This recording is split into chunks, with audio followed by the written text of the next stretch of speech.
forever. Featuring Ballet Manila and the one and only ballerina of the people, Lisa Macuja.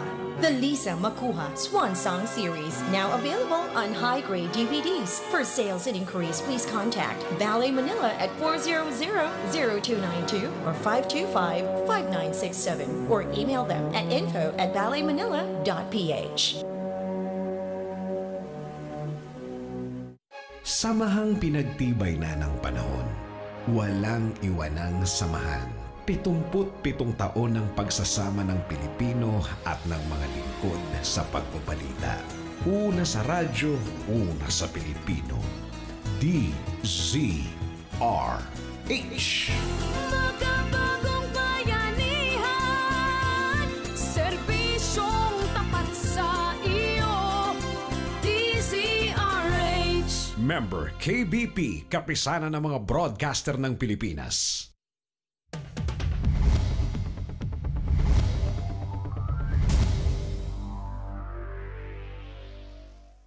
Sa ulo ng mga balita sa MBC Network News, President Duterte at Davao Vice Mayor Paulo Duterte itinawid sa mabibigat na krimen.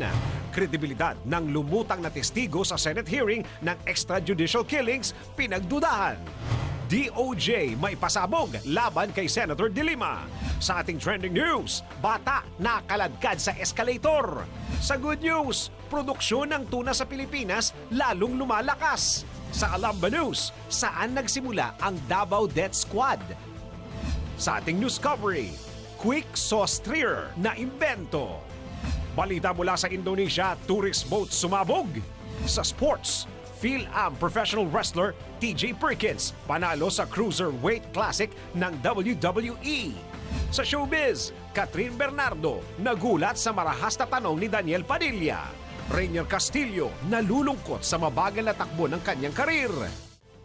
Mula sa bulwagang pambalitaan ng Manila Broadcasting Company sa Pasay City, ito ang MBC Network News.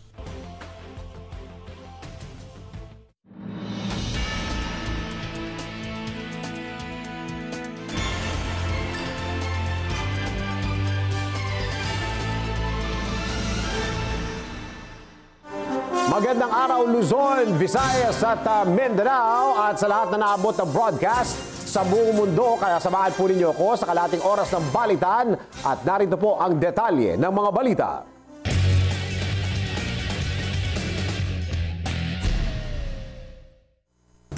Parang mga eksena sa pelikula ang mga ginawang krimen ng lumutang sa testigo o na testigo sa Senado na si Edgar Matubato, ang umaming hitman ng Davao Death Squad. Sa pagdinig ng Senate Committee on Justice at Public Order ni na Senator Laila De Lima at Senator Ping Lacson, itinuro ni Matubato si Pangulong Duterte at anak na si Paulo Duterte ang nagpabomba sa isang moske. Taon na ang nakalipas at sa pagdukot at pagpatay sa mga kriminal sa Davao City. Sa pagtaya ni Matubato, may 1,000 katao na ang kanyang napatay o napapatay at ikinuwento nito kung paano nila kinakatay, sinachap-chap, nilalaslas ang leeg, itinatapon sa dagat at ipinapakain sa buwaya ang mga ipinapapatay ni Pangulong Duterte daw sa DDS. Bakit kailangan i-chop-chop? Hindi man pumapayag ng opisyal mga ordinaryo lang ang pagkamatay ng tao. Kasi parang mga sadista naman, ma'am. Parang mga sadista, kailangan nga putol-putulin yung katawan. Pinukuhaan muna ng damit, tapos sinusunog, katapos sinatsap-sap na. Samantala, tanggap tayo ng isa rin sa expose ni Matubato ang tangkang ambush kay Senator Laila De Lima nang pumunta ito sa Davao City para imbestigahan ang Davao Death Squad.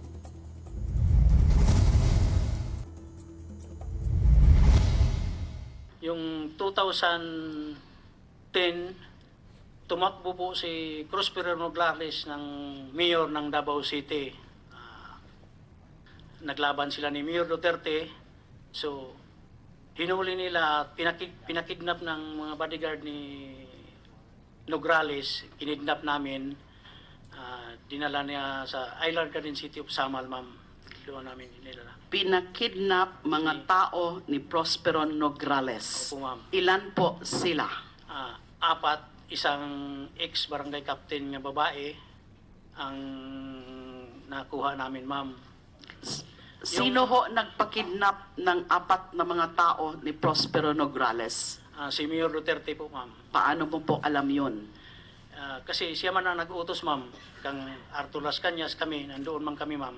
Dala-dala, bit man ako kung miski saan. Kasi katiwala din ako noon. Pakilinaw nga po, sino pong Mayor Duterte ang sinasabi nyo? Si Mayor Duterte ay ang ating mahal nga Pangulo ngayon. Oo. Yan si Mayor Duterte. Binanggit din ni Matobato na dinukot siya at pinahirapan ng mga miyembro ng Davao Death Squad nang kumalas siya sa grupo dahil sa kanyang edad at pagkakakonsensya sa kanyang mga ginawa. Samantala, tanggap tayo ng isang report. PNP hugas kamay sa salaysay ng testigong nagdadawit sa mga Duterte sa mabibigat na krimen. Magbabalita si Tuay Raymond Dadpas.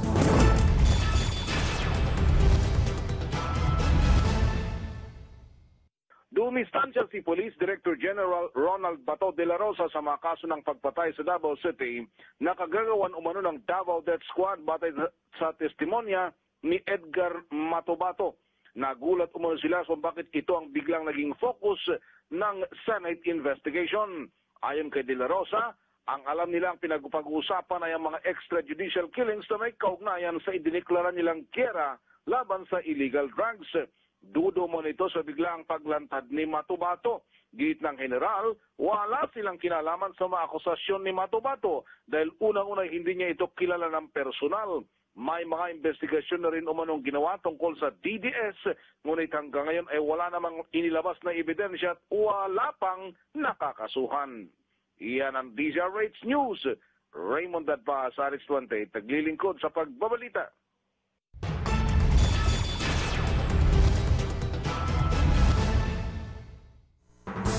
Nalagay sa alanganin ng kredibilidad ni Edgar Matobato ang testigong iniharap ni Senator Laila de Lima sa pagdinig hinggil sa nagaganap na extrajudicial killings sa kainitan ng kampanya kontra droga ng Duterte administration.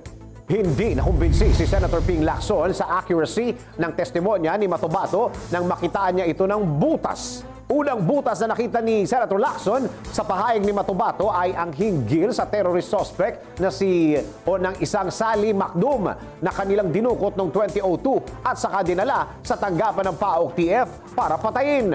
Ang ikalawang butas na nakita ni Senator Lacson sa testimonya ni Matobato ay ang hinggil sa pagpatay sa negosyanteng si Richard King na napaslang daw sa loob ng isang fast food chain. Ngunit sa resulta ng investigasyon at ebidensyang hawak ng pulisya, si King ay napaslang sa loob mismo ng kanyang opisina. Samantala, sa kasagsagan ng pagdinig, nagkainitan naman sa pagdinig sina Senator Alan Peter Cayetano at Senator Antonio Trillanes.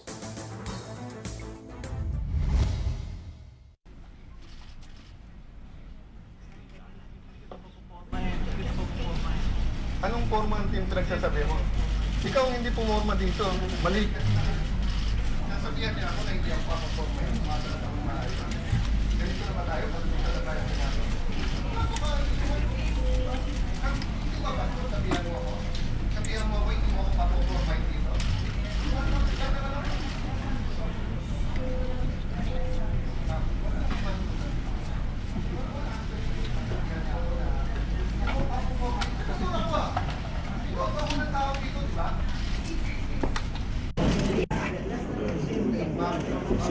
I will answer why I am a member.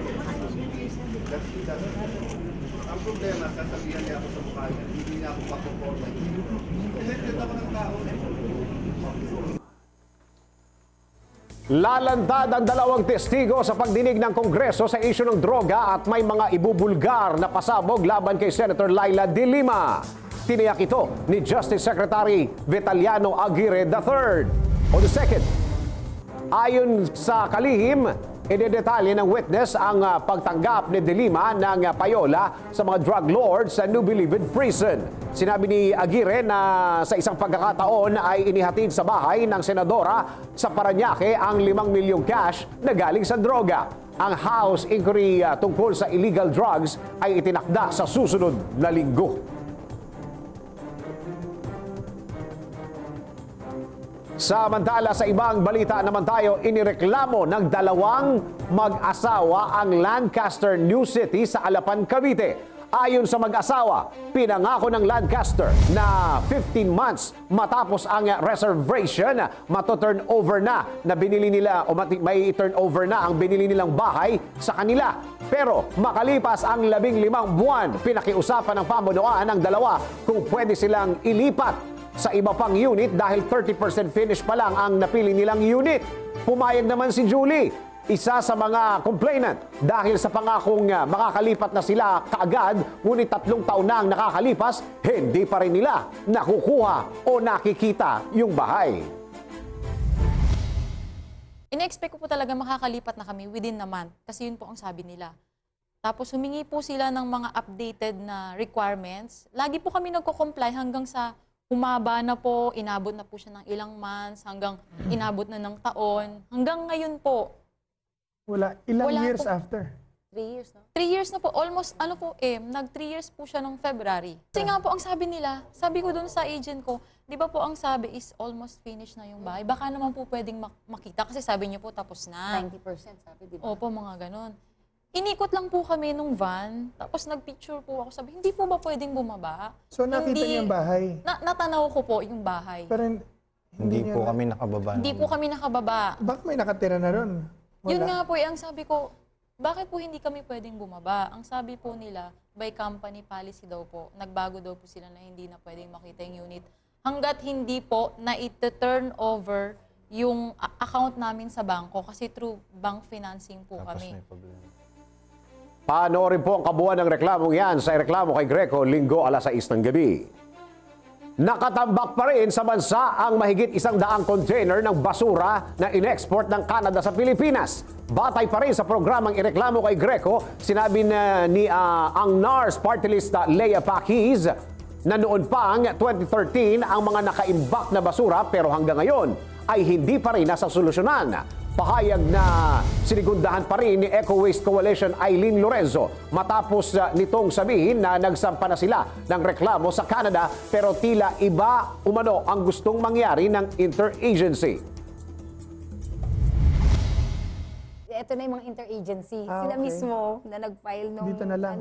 Laban dun sa basurang ito. Sila rin yan yung Sila ngayon nagsabi din through the state prosecutor na dito na lang itapon. Okay. For what reason?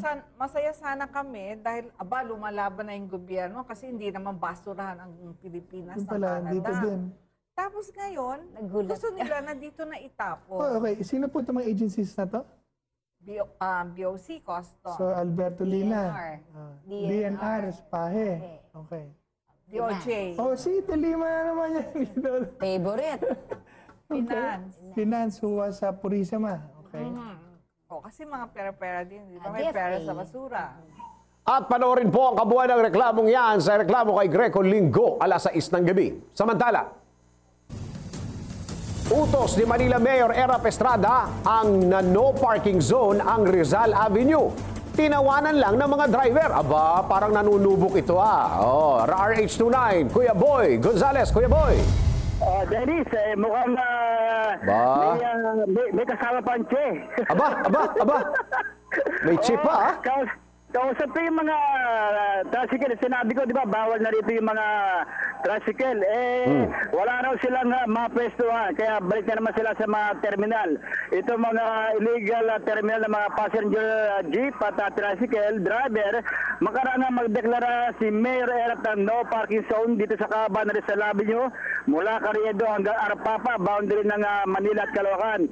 Sa mga nadaanan ko kanina mula sa Bad Santos LRT Station, balik sa terminal, ang mga tricycle driver, mga tricycle na nasa gitna ng kalsada, nakapark sa sakyan ni Barangay Chairman Danilo Soriano sa Bunting Corner, Aurora Boulevard. Nasa kalsada na, meron pang lona. Kaya one lane lamang yung nagagamit ng motoristang dumadaan dito sa lugar. Mga tricycle, kotse, nasa gitna, itinarada.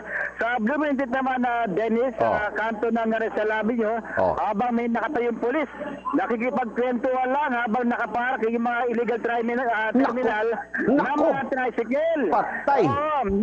Tapos, nang malaman nga ng Manila Traffic and Parking Bureau na balik na naman ang mga illegal parking sa kahabaan ng Rizal Avenue, nagsasagawa na sila ngayon na Dennis ng clearing operation ulit. Nagsimula ulit sila sa Tabunting. Ayon dito kay Louie Marinas, ang pinaka-head ng operation ng NPPB. Nakahatak na naman sila ng napakaraming sakyan, tricycle, mga nakapagtora sila ng mga kotse at sakyan. Dinalaanan nila itong chairman Soriano, tanggalin na yung kanyang sasakyan dahil sa nasa gitna na ng napakasikip na lugar, itong Aurora Boulevard at Bunting. At ang panawagan niya, tumulong ang mga pulis na pati barangay para malinis na itong kahabaan ng Rizal Avenue. Ang problema, Dennis, ay mukhang hindi pinapansin ng mga tao ng Station 3 ng Manila Police District na nakakasakop dito sa kahabaan nitong Rizal Avenue mula Abad Santos sa LRT hanggang dito sa Carriedo sa may Santa Cruz, Maynila. Nako, sumbong na natin yan na Kuya Boy. Kailangan malaman na ng dapat ito yung sinabi niya, no parking zone. Pero ang ginawa ng may mga sasakyan, balik sa dating pwesto. At makikita mo yung sa bawat terminal, nakinunan ko para mga picture, nakaparada ang mga illegal parking, mga tricycle dito sa nabanggit na lugar. Samantala yung police ay nakikipagkwentuhan lang dito sa mga tricycle driver, hindi man lang sinasaway ng mga tawa ni Major Marlon Mallorca, ang hepe ng PCP ng Bloomington. Kuya Boy, ganito gagawin natin. Maglalagay tayo ng bagong segment dito sa MBC Network News. Ang title ng segment natin ay Walang Kadala-dala. Naalala mo, Dennis, nung nakalipas na araw, ito yung inireport ko sa iyo na reklamo ng mga motorista. Napakahabang parking. Rizal Avenue. Tapos kahapon, nagbuto si Mayor na magsagawa ng joint operation mula Carriedo hanggang Abad Santos. Kasama nila MPD, DPS, City Engineer, yung Manila Traffic and Parking Bureau, Manila District Traffic and Enforcement Unit, mga pulis, napakarami. Tapos, ang daming, alam mo ba, Dennis, kung ilan yung nahatak kahapon? Nahatak? Mahigit sa 50. At bukod pa sa mga tricycle. Sabi nung, merong inarestong mga parking collector. Ang empleyado doon sa Nantoc Agawa Global Corporation. Meron na certification sila mula sa NTBB na nag-autorize na mangolekta ng parking fee sa lugar. Pero ayon dito kay Dennis Alcoriza, hepe na NTBB, hindi daw pinapayagan ang paggarahe sa namang bahagi ng Rizal Avenue. Dapat Kuya Boy, kastiguhin din yung mga pulis na naka-assign dyan. Sabi nga ng taga-MPB, kung hindi sila tutulungan ng mga pulis at barangay, hindi na malilinis itong kahabaan ng Rizal Avenue. Kaya nga, ito nga yung nirereklamo. Pero ngayon, sabi nga ni Lou Parinas, yung operation ng chief operation ng MTBB, arawin nila ng mga maghatak na sasakyan hanggang sa madisiplina na raw yung mga motorista at yung mga tricycle driver na ginagawang terminal ang bawat LRT station dito sa kahabaan ng Rizal Avenue. Yan ang Diesel Gonzales, RH29 naglilingkod sa pagbabalita. Nagbabalita ng live si RH29, Boy Gonzales.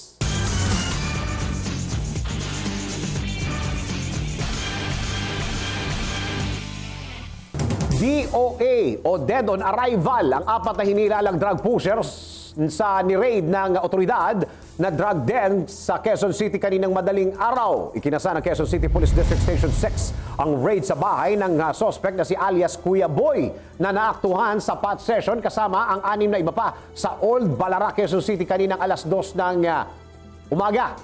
Agad umanong nagpaputok ng baril ang mga suspect nang makita ang mga pulis na naging mitya ng palitan ng putok na ikinamatay ng mga ito na recover ng mga pulis. Sa crime scene, ang 5 kalibre 45 baril, 2 kalibre 38 revolver at mga drug paraphernalia at marked money.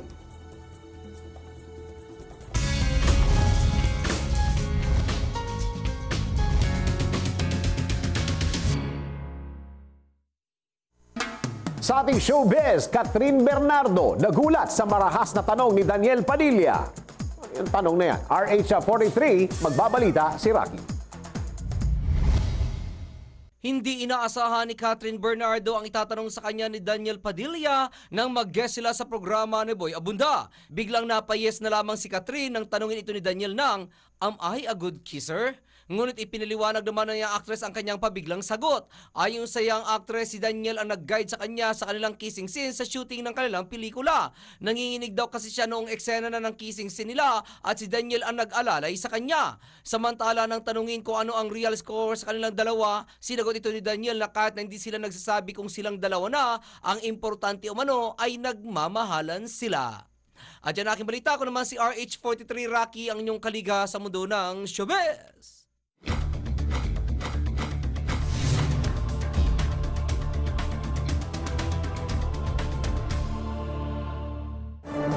Eto mga magulang, panoorin po ninyo to sa kababala para sa inyo. Mangyari lang pong bantayan ng mga chikiting, lalo na kapag nasa mall o pampublikong lugar. Nako, isang batang lalaki ang kinaladkad ng escalator sa isang mall.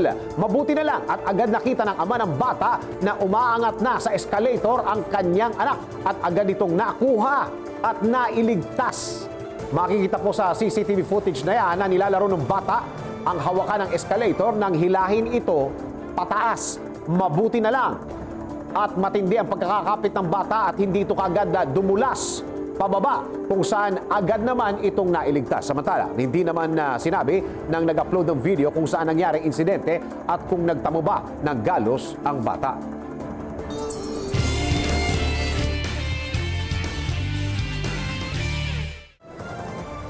Nakalabas na po ng PAR ang bagyong Ferdy. O bago tayo pumunta sa ating weather news, mag-Alamban news muna tayo. Good news ito para sa mga mami, para sa mga tamad maghalo ng kanilang niluluto. Yan, mag-alas 12, marami nagluluto. Ito may naimbento ang mga dalubhasa sa agham na makakatulong sa inyo. Kung ano ito at magkano ito, alamin natin mula kay RH44, Vien Daples.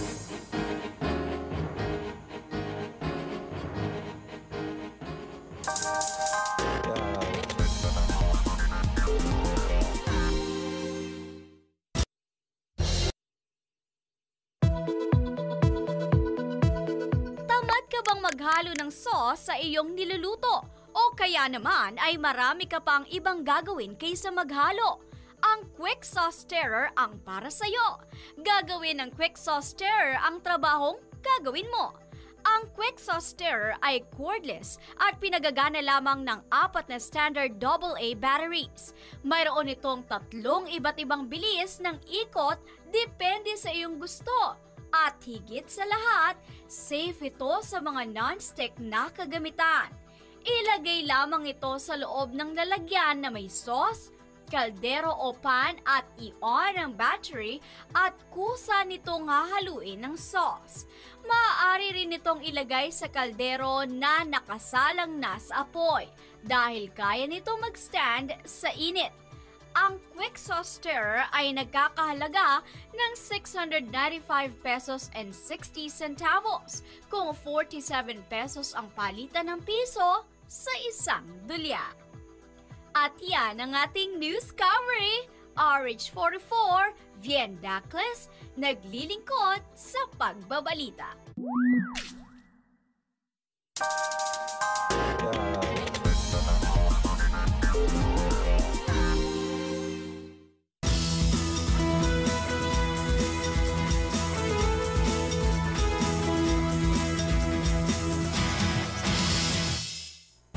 Yung kanina, yon ay Newscovery. Ito, totoong good news na ito.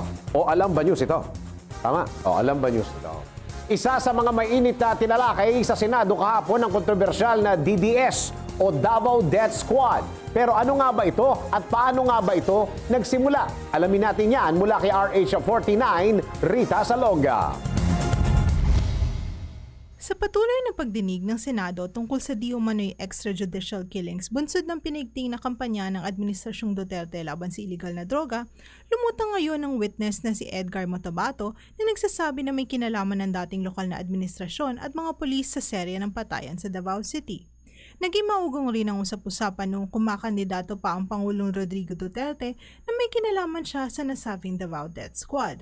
Inamin ni Matabato na miyembro siya ng Davao Death Squad at mahigit kumulang 1,000 na ang napatay ng kanilang grupo. Isinuwalat rin nito ang umano'y tangkang pagpatay kay De Lima noong nasa Commission on Human Rights pa ang senadora. Ngunit saan nga ba nagsimula ang Davao Death Squad? Sino-sino ang nasabing miyembro nito? At ilan na nga ba ang naging biktima nila? Para sa kabuang balita, maglagon lang sa www.tcrhnews.com. Para sa Alam Ba News, RH49, Rita Salonga, naglilingkod sa pagbabalita.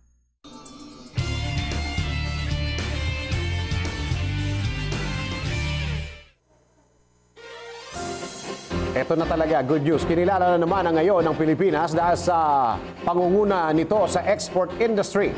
Alamin natin ang good news, good news o magandang balita mula kay RH09, Sunny Casulia. Sumipa na sa pinakamataas na pwesto ang Pilipinas sa larangan ng tuna exporting patungo sa mga bansang kabilang sa European Union o EU. Masayang inanunsyo mismo ni DTI Secretary Ramon Lopez sa katatapos lamang na ika-18 National Tuna Congress ang natanggap na pagkilala ng EU matapos manguna ang bansa sa nasabing larangan. Kasabay na ibinida rin ang malaking itinaas na kita ng bansa na umabot sa 12 milyong dolyar. Kaugnay nito'y pinasalamatan ni Secretary Lopez ang pribilehiyong tinatawag na EU's Generalized Scheme of Preference Plus o EU GSP Plus na natatanging iganawad ng Union sa Pilipinas mula sa mga bansang kabilang sa ASEAN. Dagdag pa ni Lopez na dahil sa EU's GSP Plus ay dumami ang oportunidad para sa mga manggagawang nalilinya sa pangingisda at mas higit na gumanda rin ang kalidad ng trabaho ng mga manggagawa. Patuloy naman ang pangangalaga ng bansa sa pribilehiyong tinatamasa ng bansa upang mas mapakinabangan pa ng mga manggagawang Pinoy na umaasa sa fishery expo. At yan ang ating good news. RH number 9, Sunny Casulia, naglilingkod sa pagbabalita.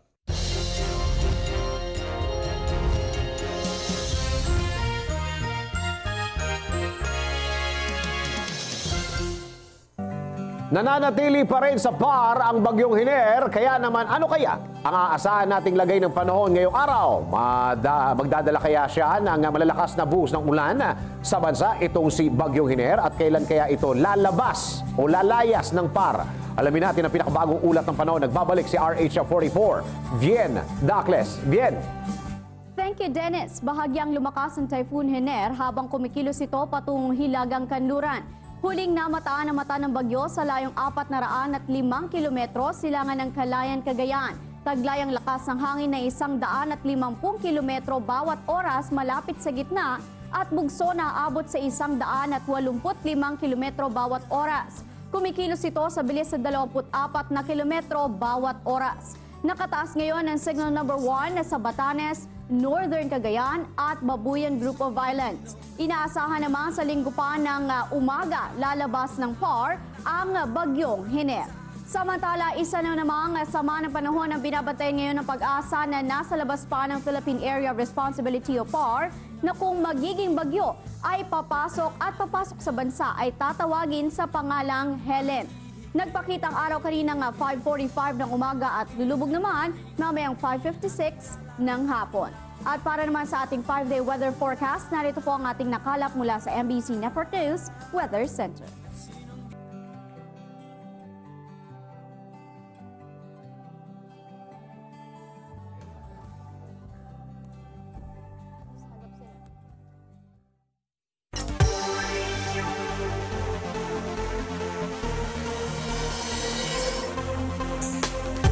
Balita mula sa Indonesia, tourist boat sumabog. Patayan 3 turista habang 12 naman ang sugatan matapos sumabog ang isang tourist boat sa Bali, Indonesia. Kinilala ang nasawi na isang Indonesian, Dutch at German. Hindi pa malinaw ang sanhi ng pagsabog pero siniguro naman ng mga pulis na hindi ito dahil sa bomba. Batay sa report, 5 minuto pa lamang ang nakalipas matapos umalis ang bangka sa Padang Bay Port sa Eastern Bali nang maganap pa ang pagsabog. Samantala, bibigyan ng Estados Unidos ang Israel ng $38 billion sa military assistance sa susunod na 10 taon. Ang nasabing deal ang siyang pinakamalaking kasunduan na nilagdaan ng Amerika sa kahit sinong allied country. Ayon sa senior US official, sakop ng deal ang pag-upgrade sa mga fighter aircraft, improvement sa ground forces mobility at pagpapalakas sa missile defense system ng nasabing bansa. At yan ang balita mula sa ibayong dagat. RH48 Sheila Edubas naglilingkod sa pagbabalita.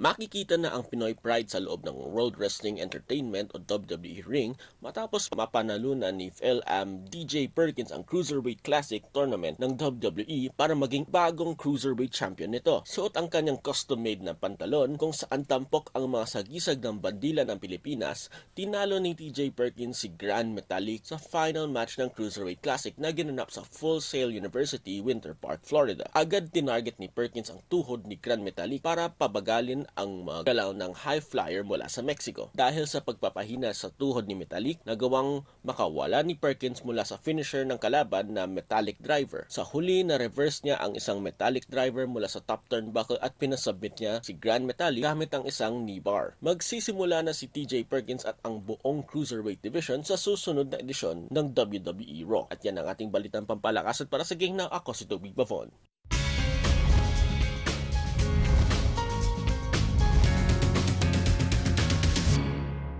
Hindi itinatanggi ng comebacking actor na si Rainier Castillo na nalulungkot siya sa mabagal na takbo ng kanyang karir ngayon nagbabalik showbiz siya. Anya, buwan pa ng Marso nang pumirma siya sa Viva Entertainment pero hanggang ngayon ay wala pa muna siyang nagiging proyekto. Workaholic daw kasi siya kung kaya't gusto niya lagi nang may ginagawa. Ngunit umaasa pa rin si Rainier na darating ang panahon na magiging busy pa rin siya tulad ng dati na hindi siya magkanda-ugaga sa dami ng proyekto. Ayaw naman umano niya mag-give up kasi alam niyang may darating na magandang proyekto para sa kanya. Kung matatandaan, lumipat ng TV5 si Rainier ngunit hindi umalagwa ang kanyang career doon. At yan aking balita. Ako naman si RH43 Rocky, ang inyong kaliga sa mundo ng showbiz. Isang kababasok lang pong balita ay pinag-utos ng US Consumer Product Safety Commission ang pagpaparicall sa mahigit 1 milyong Samsung Galaxy Note 7 smartphones na nasa merkado. Ito'y dahil sa mga insidente kung saan lumiliyab ang battery nito. Ang pagpaparicall sa naturang mga smartphones ay ginawa ng US Safety Agency sa 10 bansa dahil sa mga report na bigla na lamang itong sumasabog o lumiliyab ang mga ito kapag naka-charge. Samantala, sinabi naman ng Samsung na ang replacement sa mga nasirang phones ay magiging available na sa susunod na linggo para ito sa mga US customer. Sa Pilipinas mo, wala pa silang anunsyo. Okay, para sa ating bago tayo magpaalam, since Friday ngayon, Munggo Day. Bakit ba naging Munggo Day ang Friday, ha? Sa ating Christmas countdown, meron tayo 99 days, 12 hours, 23 minutes, at 45 seconds. Ayan, bago magpasko. At sumayin nyo naman ang kalahating oras ng ating balitaan. Mga impormasyong dapat ninyong malaman saan mang sulok ng mundo. Sa ngalan ng bubo ng MBC Network News. Ako po inyong lingkod sa pagbabalita. Ako po si Dennis Antenor Jr.